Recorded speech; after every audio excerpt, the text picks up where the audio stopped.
Hi, Drew. Hi, Anna. Okay, do you have your safety goggles?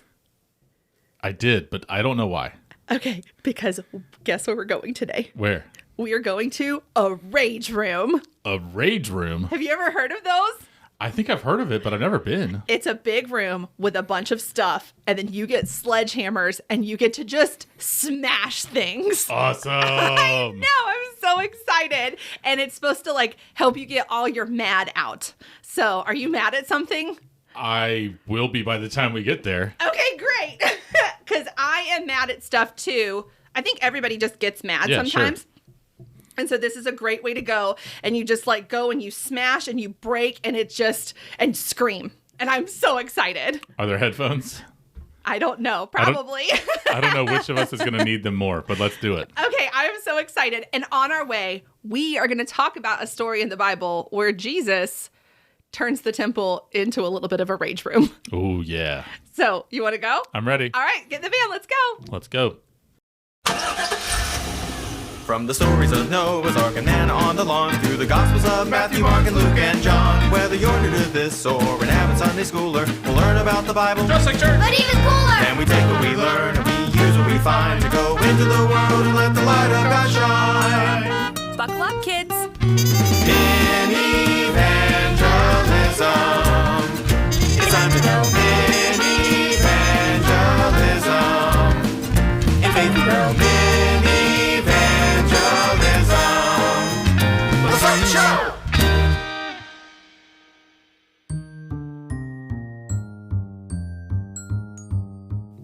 I'm just so excited. I can tell. Please keep the van on the road. I will try to keep the van on the road, but I'm just ready to rage. Yes. So we are talking about Jesus throwing a temple tantrum. Yes. Have you ever thrown a temper tantrum? Oh, yeah. Yeah, me too. And we're about to go throw a temper tantrum. But Jesus is not one that we think about when we think about people throwing temper tantrums. Yeah, in all like the pretty pictures about Jesus, he doesn't look angry in many, but in this story he does. Yeah, he is very angry. So, do you have maybe an angry song to go with this? I did try to get a little angry with this one. Yeah. But I still think it's kind of cool. So, yeah, I'm excited to share it with you. Are you ready to hear it? Yeah, put it on the radio. Let's go. Here it comes.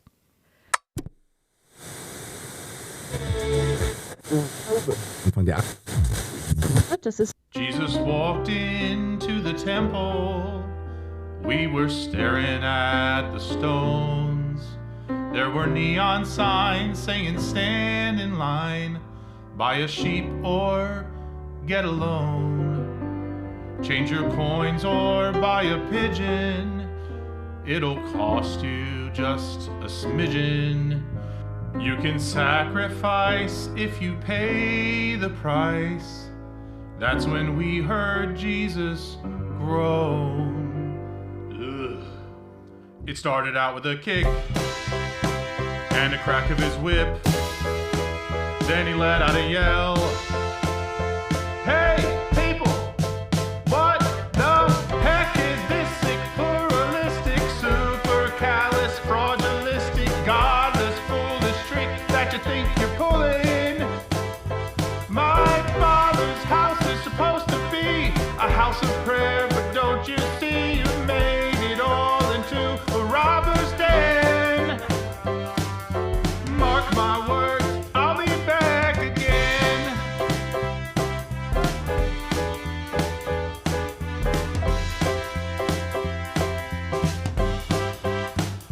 Fur and feathers started flying. Jesus' voice was amplifying. All you profiteers, get out of here. What you're selling, I ain't buying. Take your coins and all your pigeons. They all stink of bad religion. They just wanna pray, but you make them pay. And I've had it up to here. It started out with a kick and a crack of his whip. Then he let out a yell. Hey, people! What the heck is this sick, pluralistic, super callous, fraudulistic, godless, foolish trick that you think you're pulling? My father's house is supposed to be a house of prayer, but don't you see you've made it all into a robber's den?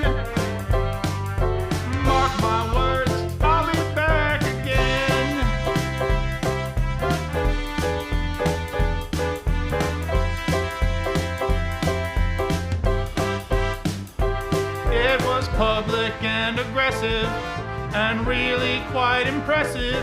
There was nothing that could chill him, and it made them want to kill him. It started out with a kick and a crack of his whip. Then he let out a yell.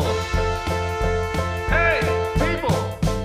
What the heck is this pluralistic, supercalifragilistic, godless, foolish trick that you think you're pulling? My father's house is supposed to be a house of prayer, but don't you see you made it all into a robber's den? Mark my words, I'll be back again.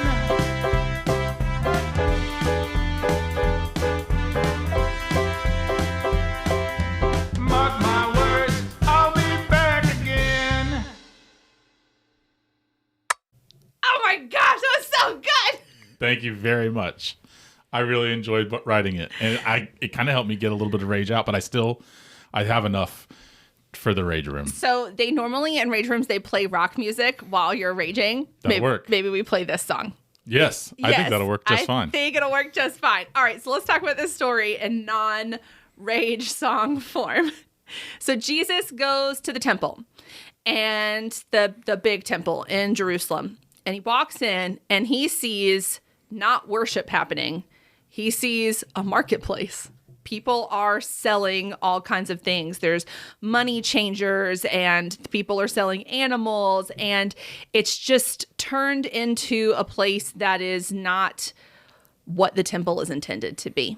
And part of that is normal because at the time, going to the temple to worship involved making a sacrifice. And that could have been a lamb, a goat, a couple of turtle doves.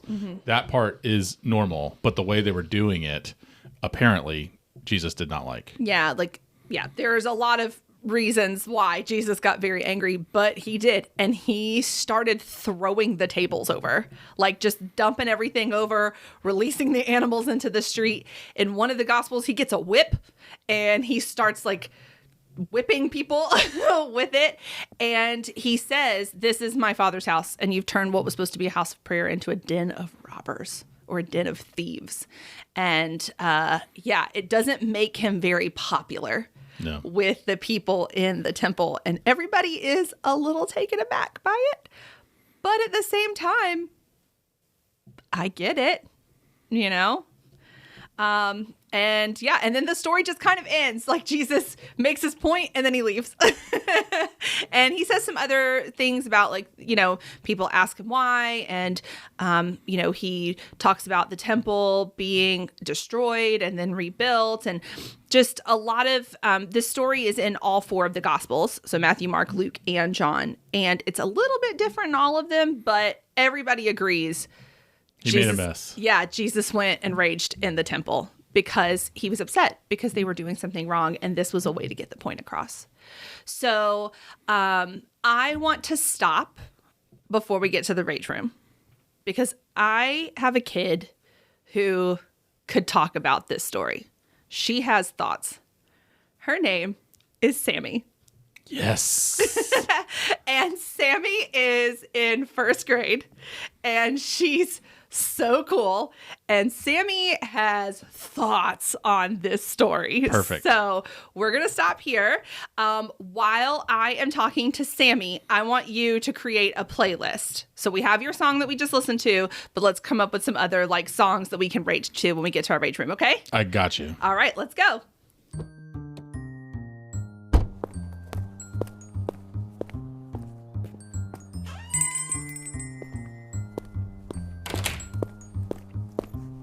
Hi, Sammi. Hi. How are you? I'm okay. You're okay? So today we're talking about Jesus in the temple. And what was Jesus throwing in the temple? Tables. Tables? He was throwing a temple what? Tantrum. A temple tantrum. Have you ever thrown a temper tantrum before? Yeah. Yeah? Were tables involved? No. No. Sometimes when I get really mad, I like to stomp my feet and yell. Do you do that sometimes? Sometimes, but sometimes When I throw a temper tantrum, I just cry. You just cry? But yeah. My brother's a real crybaby if you meet him. Oh, well, we won't talk about crybabies right now. Did Jesus cry in this story? No. No, what did he do? He got angry and he threw out the animals, which were pigeons, sheep, and Oxen? And oxen. That's right. Yeah, he drove out the animals. He got really mad. He threw tables, and that's kind of extreme for Jesus, don't you think? And yeah. Yeah. How does this story make you feel when you hear that? I don't know. What does it make you think about Jesus? Mad. Yeah. Mad at Jesus or mad at the things that Jesus is mad at? Yeah. Which one? Second. The second one? Because, well, I like people to treat people the way the world should be treated. And were they being kind to the temple? No. No. So Jesus is driving everybody out, doing what? With whips, whipping them. Yeah. All right. So do you have any, when you listen to this story, did you have anything that made you curious? Like some I wonder questions? Yeah.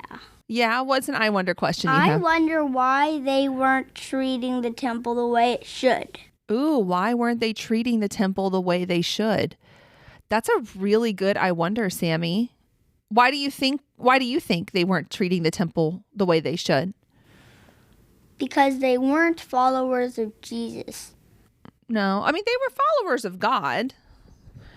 They weren't followers of Jesus yet, but yeah, they were followers of God. But what do you think? I mean, they were just making money, right? Yeah. What do you think they thought was more important, God or money? Money. And who should be more important? God. That's right. Were there any other questions that made you curious? Yeah. What? I wonder where the temple was. Where was the temple? Well, it says it in the story. What is the city that Jesus kind of goes to? It's a big city. Do you know the name of it? It starts with a J. Jerusalem. Jerusalem. That's right. And Jerusalem was a big city, and that's where the temple was. It was kind of like the capital. We live close to the capital. What capital do we live close to? Richmond? Well, Richmond, yeah, is the capital of Virginia, but then we live close to the nation's capital. Where is that? I don't know. I never heard of anything like that. Washington. Oh, Washington, D.C. Washington, D.C. That's right. And Washington, D.C. is kind of a big city, isn't it? Hey, isn't that where Martin Luther King gave his I Have a Dream speech? That is where Martin Luther King gave his I Have a Dream speech. Yeah. Yeah, Washington, D.C. is a big city, and Jerusalem was kind of like that. It was where, like, all the big stuff happened.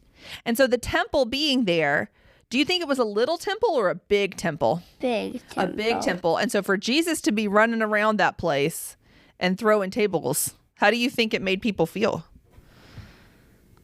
Scared? Scared, maybe? What if you were the one selling stuff in the temple and Jesus came and threw your table? How do you think you would feel? Scared. Scared? Well, luckily, I would never do that. What, sell things in the temple? Yeah. Yeah. Why is that? Because I like to follow the rules of places. Like, I don't litter. I treat the world kindly. Mm-hmm. I love animals. Well, one time when we were at the playground, I found a ladybug, and one kid tried to squish it, so I kept it away from him. That was very kind, Sammi. All right, do you have any other I wonder questions? I wonder what the money looks like way back then, if quarters and pennies and stuff. So that's actually a great question. And Jesus actually talks about it in the Bible. He holds up a coin. So they had coins. And he asks them whose picture is on the coin. And the picture was somebody named Caesar. Do you know who Caesar was? Nope. The king. Oh. The emperor of the land. So like, you know how we have presidents on our money?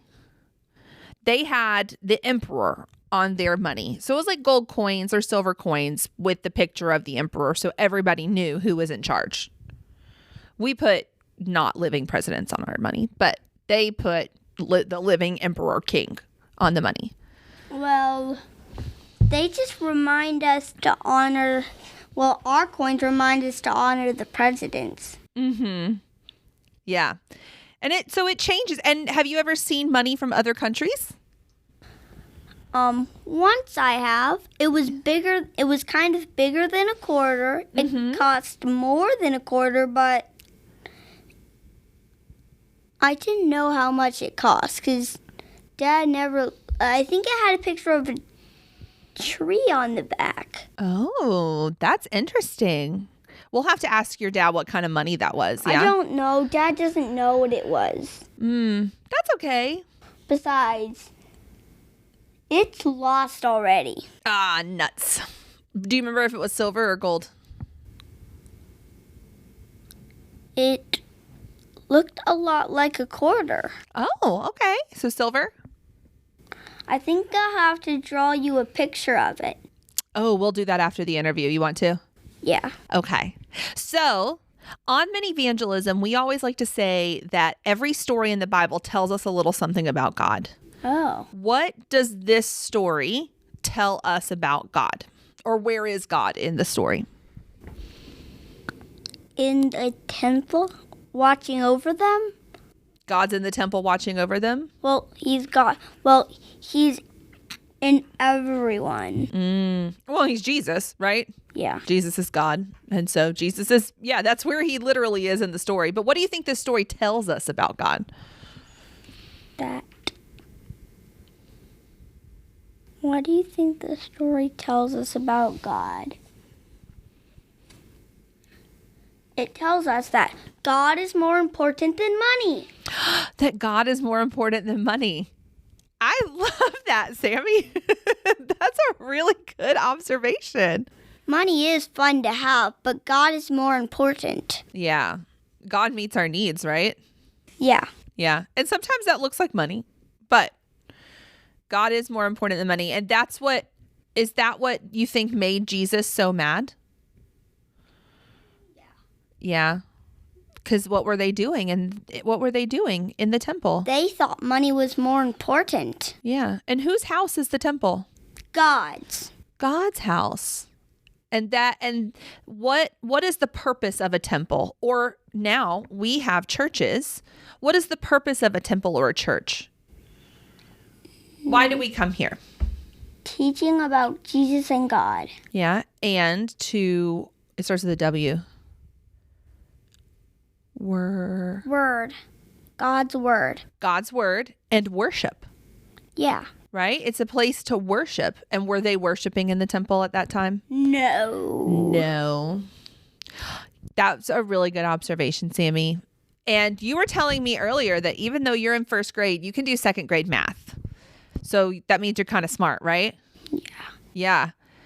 Do you think you're smart enough to stump Pastor Drew? Yeah. Yeah. And what is your first stump Pastor Drew question? What were the animals? What were the animals they were selling in the temple? Yeah. Okay. Do you remember? I know there's pigeons. Sheep. And was it oxes? Oxen. That's right. Pigeons, sheep, and oxen. All right. That's a good one. I don't think he'll get it. And we'll make him answer. It's either he answers all three or he doesn't get it right. Sound good? Is that how to stump him? That's one. And what's your second stump Pastor Drew question, Sammy? What did Jesus say? What did Jesus say? What did he say? He said This is the house of the Lord. You've turned this into a den of robbers. A den of robbers. Do you know what a den is? Like, place where bears live. Yeah. Yeah. But instead it's a bunch of robbers. A cave of bandits. I know. What do you like better, den of robbers or cave of bandits? Den of robbers. Den of robbers. All right. What's your third Stump Pastor Drew question? What was Jesus driving them out with? What was he driving them out with? What was it? Whips. Whips. Uh-huh. Ooh. Do you know what sound a whip makes? Yeah, like slap. Yeah, like a crack noise. That's crazy. All right. Well, those are some great questions, Sammi. I cannot wait to see if you stump Pastor Drew. And if you stump Pastor Drew, you get a free high five. So. And then I'd like to stump Pastor Drew with one of my kitty cat jokes. Okay. So yeah, we always like to end on a joke. And you got a kitty cat joke? Yeah. All right, let's hear it.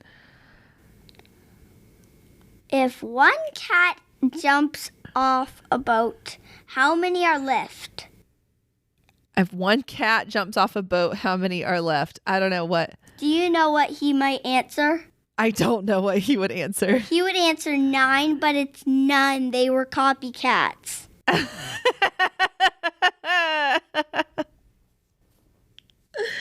I like that. I like that. So if there are 10 cats on a boat and one jumps off, how many are left? None. They were copycats. So don't you get it? If the first cat jumps off a boat and then all the others go off. That's brilliant. I love it. And I think you'll stump him with that one too. So it's like this. Pretend like my thumb is a kitty. Uh-huh. And now these are the other ones.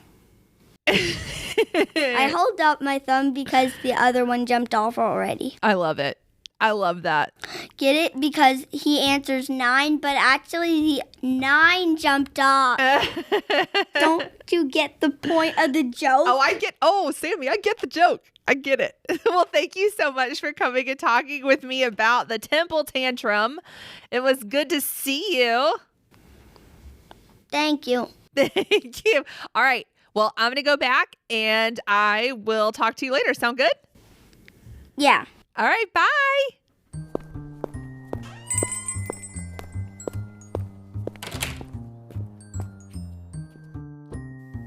Okay, I'm back. Welcome back.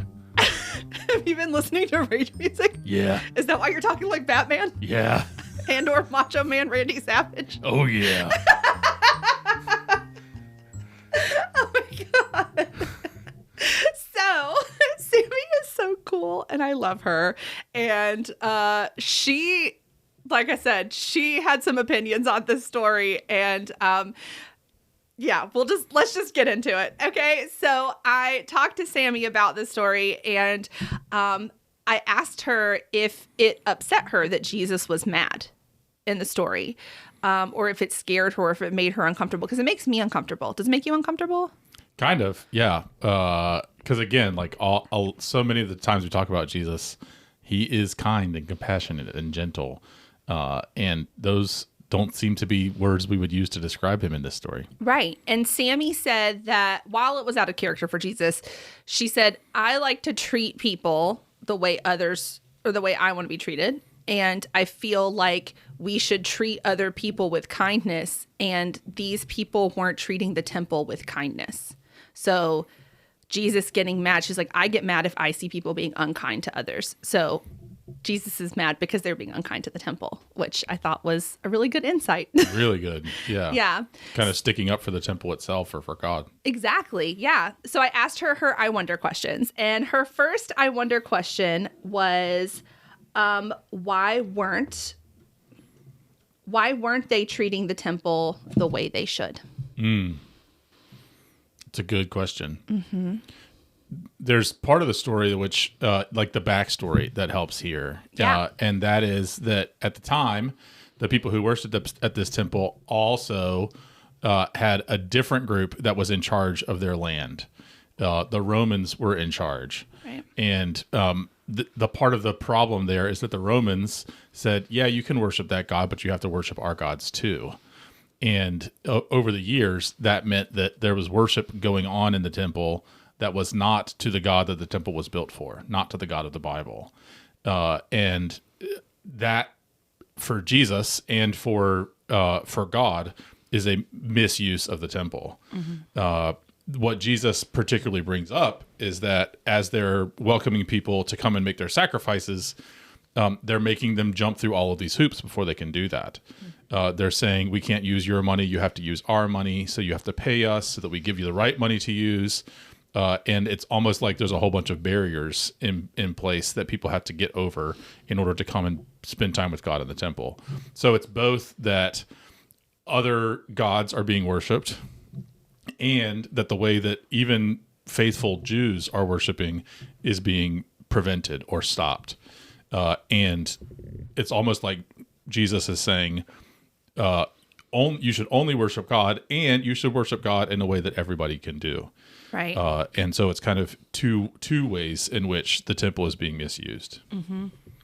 Sammi kind of observed it sounded like they were loving money more than God. Oh, yeah.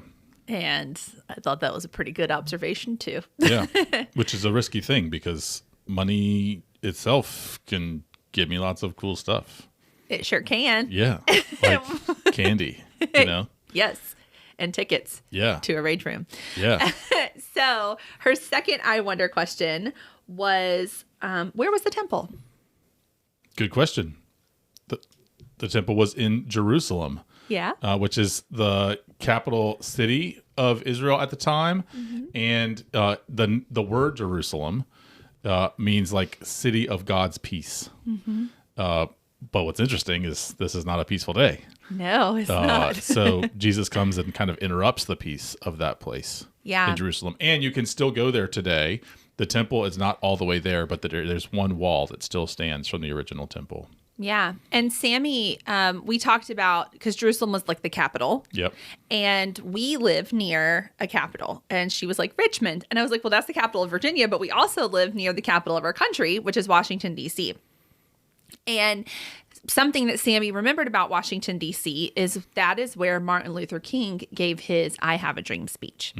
And that speech, while we read it now and we love it and we agree with him, at the time, he made a lot of people mad when he made that speech. And where he did it, he was standing on the Lincoln Memorial, which was also a big building dedicated to someone very important. And, you know, I just loved that she was able to kind of connect that to Jesus being here in the temple, in the Capitol, doing something that is correct, but it's making a lot of people mad. Yeah. And sometimes when we stand up for God or we stand up for what's right, it can make people uncomfortable. Yeah. And Jesus kind of proves that. Good job, Sammi. That's smart. Right? Yeah. She's so smart. So her third I wonder question is, what did their money look like? Ooh, that's a fun question. Isn't that a fun question? Yeah. So what do you think Do it you looked know? like? I do. Well, tell me.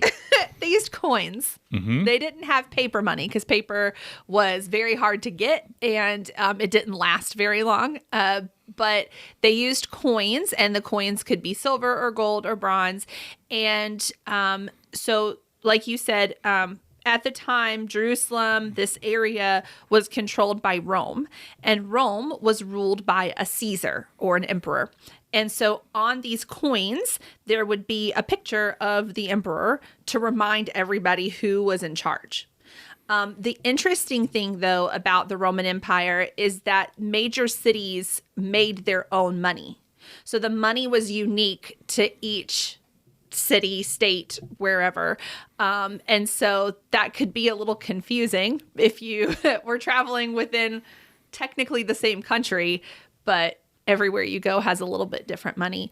But it was mostly based on like the weight of the money is kind of how you knew like how much it was. But their coins had Caesar on it. Now, you mentioned when you got into the temple, though, because Caesar was on here, because it was a king who considered himself like a god, that money could not be used in the temple to pay your temple taxes or whatever. And so you would go and you would get a special temple coin. And I don't know what those looked like. Do you? Pictures I've seen of them have menorah on them. Oh, okay, cool. Which is a symbol of God's faithfulness from the Jewish faith. That remembers a story when God helped them when they were under attack and at war.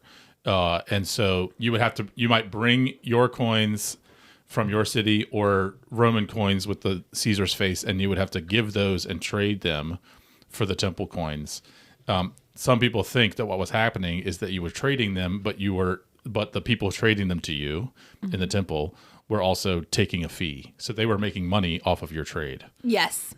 And which meant that like the money you brought wasn't as valuable, and they were profiting off of it.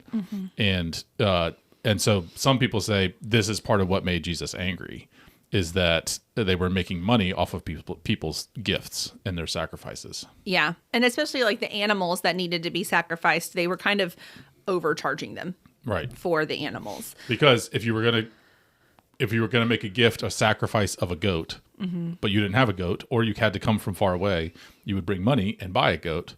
But like you said, what some people think was happening is that if a goat is worth $10, they were charging $20. Right. And keeping the extra $10, which is not fair. It's kind of like if you ever go to a theme park and you eat the food that's in the theme park, it's always way more expensive. Yeah. Because you're trapped and you can't bring in outside food. Yeah. So. Which doesn't feel fair. It is not fair. And we can save Miss Anna's thoughts on that later. Yeah. So I asked Sammi, what does this story tell her about God? And she had 2 thoughts. First of all, I asked her, I was like, where is God in the story? And she was like, in the temple, throwing tables. I was like, well, yes, he was. Yeah. But she said that God is more important than money. That's what this story tells her about God, is that God is, that we go to the temple or church now to worship God. And because he is the one that gives us everything we need. Yeah. So I thought That's that was beautiful. a good take. Thank you, Sammi, for that. Yeah. So we've already talked about how smart Sammi is. Uh-oh. And I think she's going to stump you. Oh. If I get stumped, I'm going to have plenty of rage going into this rage room. Yeah, but she has some good ones. Okay. She read these stories closely, bud. Great. All right. The animals that are being sold in the temple are named. Oh, they are. What are the animals? Oh, gosh. I'll give you a hint. There's 3. Okay. Okay. Goats. Nope. I'm already stumped? All right. Let's see if you can find 3. Hamsters. No. Imagine these hamsters. Yes. Cats. No. No? I got them all wrong? You got them all wrong. Sheep. Sheep, not goats. Not goats. Oxen. Oxen? Oxen, which is more than one ox. Did they come in boxen? Yes. With some boxen. And then the third is a bird. See if you can get the bird right, buddy. Bald eagle. Bird. No, pigeons. Pigeons. Pigeons. And that was the one that Sammi was like, really? She was like, the pigeons. Yeah. Where did the pigeons go when he set them free? Home. Gosh, I feel like this is not the first time I've gotten stumped on animal stuff. No. All right. Yeah. Congratulations, for Sammi. future reference, kids, I got it wrong. You were right. For future reference, if you're ever interviewed, come with an animal question. You And I will probably get it wrong. True. All right, second one. There are not enough hamsters in the Bible, though, for the record. There aren't. There are 2 There are? on the ark. Oh, yeah, 2 on the ark. Good. I'm just kidding. They're not named. That would be a long list. It would be a really long list. All right. What? She was like, why was Jesus mad? And he says why he's mad. So what are the words? Like, what does Jesus say to them? You have made my Father's house is supposed to be a house of prayer. You have made it into a den of robbers. Yeah, good job. Good. All right, I got that part right. Yes, this is the house of the Lord. You have made it into a den of robbers. In other translations, we talk about a house of prayer. Yeah. All right. What did Jesus use to drive them out? Oh, okay. I know this one, but there's actually kind of two answers. Okay, say more. The answer is a whip. Yep. But here's a fun fact about this. The same word that's translated as whip is also what people make to like sweep their houses. So, what? Yeah. So I just learned this recently. So when Jesus made a whip, he kind of like made a quick broom. So we don't really know exactly what it looked like. So it's fair to picture him like cracking a whip. It's also fair to picture him like forcibly shooing the animals free. Yeah. With a broom. But that's my I wonder, like, which was it? Is it because that's very different messages. Cracking a whip versus saying shoo, shoo, shoo to all these little hamsters that are out there. No hamsters, never mind. But yeah, whip is how it's most commonly translated. Yes. All right, 2 out of 3. I thought you were going to say there's two answers: a whip and a nay-nay. No nay-nays. No nay-nays. Nay-nays and hamsters are in other sacred books. Yes. All right. She did have a third, and it was her joke that she told at the end, but she wanted me to ask you to see if you could get it. Okay. If there are 10 kitty cats on a boat and one jumps into the water, how many are left? 9. No, none, because they're copycats. Oh, that's a good one. Yes. I like that a lot. And she even said he's going to answer 9, but it's none. You got me.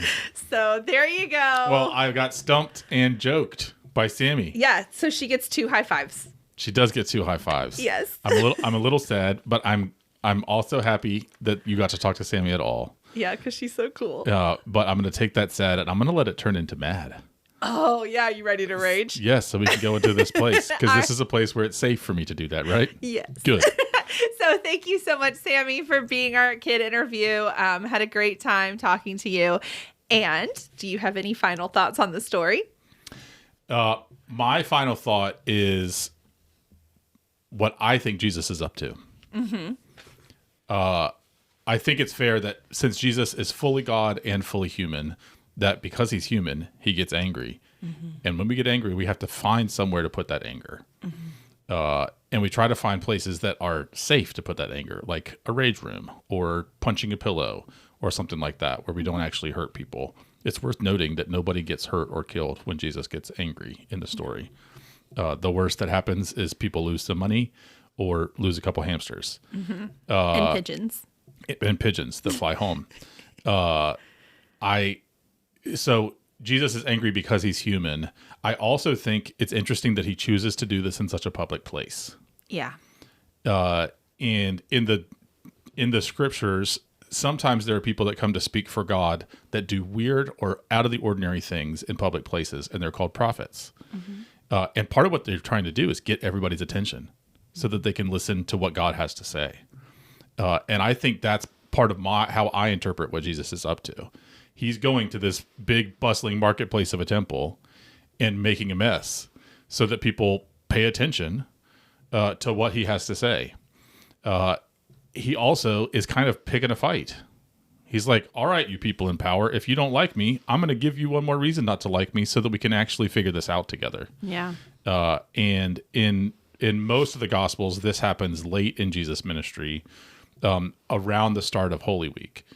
And it's when Jesus comes to Jerusalem that I think he makes a mess, draws attention, so that the people who don't like him won't be able to stay in the background. Mm-hmm. They're going to have to come and confront him, and see how he does not stop doing the will of God, even when it means his life is threatened. Yeah. Part of what I think he wants us to hear and notice is how he behaves when people are mad at him. How he behaves when people are angry and raging at him. And part of what we see is that he does not stop praying.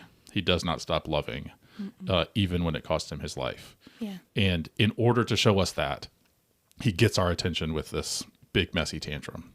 Yeah. So it both means, like, Jesus had tantrums Humans have tantrums. It's okay. I do notice that Jesus did it safely, and I hope that we do too. Yes. But Jesus had to let it out. But he also let it out with a purpose so that we would then pay attention to what he had to say. Yeah. I love that. What about you? And he didn't hurt anybody while doing it.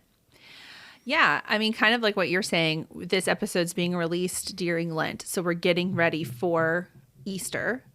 And what with the last story that we had with the anointing woman, that made some people angry and upset by Jesus not telling her that what she was doing was wrong. This scene in the temple also makes a lot of people very angry. And in our next 2 episodes, we're going to talk about those people. Yeah. And their responses to these 2 events in Jesus's life. It's all working towards a really big story at the end, which is Good Friday and Easter. Yeah. And so paying attention to, kind of just to repeat what you said, the consequences of these actions are not good for Jesus. But ultimately they are good for us. Yeah. So, yeah. And I think the invitation for those people that day is the same invitation for us. Like, he's made a mess. He's gotten your attention. Now pay attention. Yeah. And watch what he does next. Yeah. Start listening. Yeah. So next time you get really mad, remember this story. That's right. And don't throw a table. We are not saying that it is okay to throw tables. That's right. We have to put this on the podcast. I will say that one of my go-to ways to make people laugh is to pretend I'm angry and to pretend to throw a table. For whatever reason, when I do that, people laugh every time. But it's all pretend. I'll also say maybe next time you see a hamster or a sheep or a dove, remember that Jesus... Or a pigeon. Remember that Jesus, what he did was he didn't whip them or hit them. He freed them. And said, I don't want you to have to be a part of this. Right. So Jesus and his care for animals is also something that I think we can get from the story. So next time you care for an animal or have an opportunity to, remember the story. I love that. All right. Well, parents, don't forget that we have a companion episode called The Driver's Seat, where we talk about the same story without the kids in the car. If you have any questions for us, or if you would like to be on the podcast, or if you have any story suggestions, you can send those to minivangelism@gmail.com. Also, feel free to follow us on our socials. We are on Instagram @Minivangelism, and then you can also find us on Facebook. And also, our second album, Minivangelism Music Volume 2, is out, and we hope that you are listening and enjoying it. Did I remember everything? Yeah. Okay, we're here. I'm ready. You ready to rage? Let's do this. I am so excited. God bless you, everyone. Let's go. Bye. Bye. Minivangelism and The Driver's Seat are hosted by Anna Burrell and Drew Colby. Theme song written by David Burrell and produced by Evan Setzer. The theme song was performed by David Burrell, Drew Colby, and Evan Setzer. Podcast, sound design, and editing done by David Burrell. Minivangelism and The Driver's Seat are a ministry of Grace United Methodist Church in Manassas, Virginia. For more information, check out umcgrace.org.